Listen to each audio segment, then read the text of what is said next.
Web serials இனி டிவிக்கு முன்பே சன் நெக்ஸ்ட் ஆப்ல ஜாலியா எல்லாருக்கும் முன்னாடியே பாருங்க. இப்பவே சன் நெக்ஸ்ட் ஆப்பை டவுன்லோட் பண்ணி சப்ஸ்கிரைப் பண்ணுங்க. ஆளை இறக்குனா மட்டும் போதாது, ஆட்டத்துல கில்லாடியா இருக்கணும். அந்த மாதிரி ஆளா இறக்கு.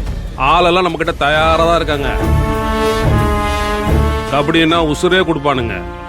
கிரவுண்ட்ல கில்லி மாதிரி இருப்பானுங்க. நம்ம டீம் இது வரைக்கும் இறங்கின எந்த மேட்ச்லயும் எந்த டோர்னமெண்ட்லயும் கப் அடிக்காம திரும்பினதே இல்லம்மா. நம்ம டீம் பேரை கேட்டால மத்த டீம் பசங்க எல்லாம் நடுங்குவானுங்க. அப்படிப்பட்ட டீம் தான் வேணும். அண்ணே, பிளேயர்ஸ்க்கு என்ன வேணும்னு சொல்லுங்க, நான் செஞ்சு கொடுக்கறேன். ஆனா பதிலுக்கு எனக்கு தேவை அந்த மகேஷ் டீமோட தோல்வி. ஏமா, மழை புயல் அறிகுறி எதுவும் இருக்கா என்ன? இல்லையே. ஏன்? இல்லம்மா, கண்டிப்பா புயல் வரும். அங்க பாரு, அந்த 2 கேரட்டும் சேர்ந்து ஒன்னா நிக்கிற மாதிரி கனவு வரும்னு சொன்னா கூட எவனும் நம்ப மாட்டாமா. ஆனா இப்ப நெசத்திலேயே நடக்குதேமா. வாயை மூடிட்டு வரீங்களா? தம்பி, நீங்க சொல்லிட்டீங்கல்ல, மறு பேச்சே கிடையாது. இந்த ஆளு ஆப்போசிட் டீமுக்கும் இதே டைலாக் யூஸ் பண்ண போறான்னு நினைக்கிறேமா. நீங்க வாங்க, நான் பாத்துக்கிறேன். என்னம்மா, என்னாச்சு?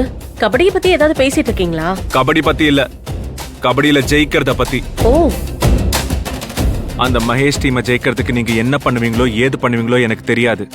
இன்ஃபேக்ட் அதை பத்தி எனக்கு கவலையும் இல்ல. ஆனா நீங்க எனக்கு ஜெயிக்கணும். போய் சிக்க போறவன் அந்த ஆள் தானே. உன் தம்பிக்கு என்ன கவலை? நேர்மையா விளையாடினாவே எங்க டீம் அவங்களால ஜெயிக்க முடியாது. அவ்வளவு ஸ்ட்ராங் டீம் எங்களுது. நீங்க நேர்மையா ஆடிதான் ஜெயிப்பீங்க. ஆனா அவங்களையும் அதே மாதிரி எதிர்பார்க்க முடியாது.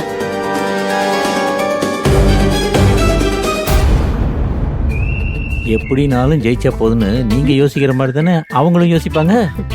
அதத்தான் உங்க அம்மா கேட்ச் பண்ணி பேசுறாங்கம்மா.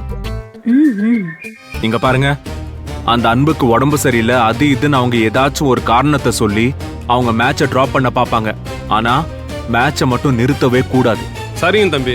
இத பாருங்கண்ணா, ஒருவேளை அவங்க நிறுத்தியே ஆகணும்னு சொன்னா அவங்க தோத்து போயிட்டு தான் ஒத்துக்க சொல்லி அப்புறமா நிறுத்துங்க. அப்படியே பண்ணிடலாம் தம்பி. சொல்றதெல்லாம் ஞாபகம் இருக்குல்ல ராஜாங்கம்? இது வெறும் விளையாட்டு இல்ல, எங்க குடும்பத்தோட கௌரவம். அம்மா, அதை காப்பாத்தி தர வேண்டியது என் பொறுப்புமா. அதை விட வேற நினைப்பே இனிமே இல்ல. தம்பி, தூள் கழிப்பிடுவான். வரமா மாதவி, வானம் இயல்பு நிலைக்கு திரும்பிடுச்சு. வா போலாம்.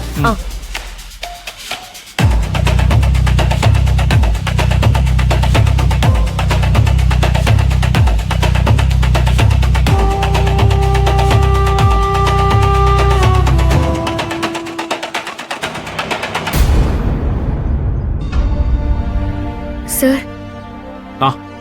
நந்தினி, இந்த வருடம் அம்மனுக்கு கிரீடத்தை நாம தான் சாத்துறோம். அதுக்கான எல்லா பிளானும் ரெடி பண்ணியாச்சு. என்ன பிளான் சார்? எந்த எல்லைக்கு வேணாலும் போய் அவங்க டீமை தோக்க வைக்கிறதா? பேசுனத கேட்டியா?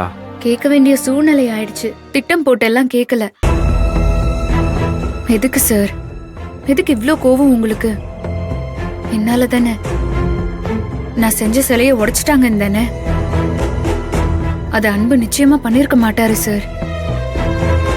சார், இந்த கபடி போட்டி எல்லாம் வேண்டாம் சார். நிறுத்திருங்க.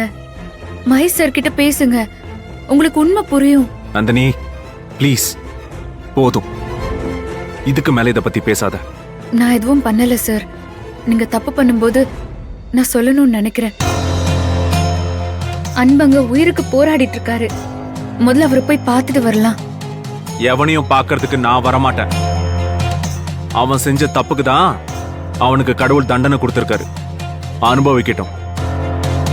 இத பாரு, எந்த கொம்பம் வந்து தடுத்தாலும் நாளைக்கு இந்த கபடி மேட்ச் நடக்கும். நடந்தே தீரும். சார்.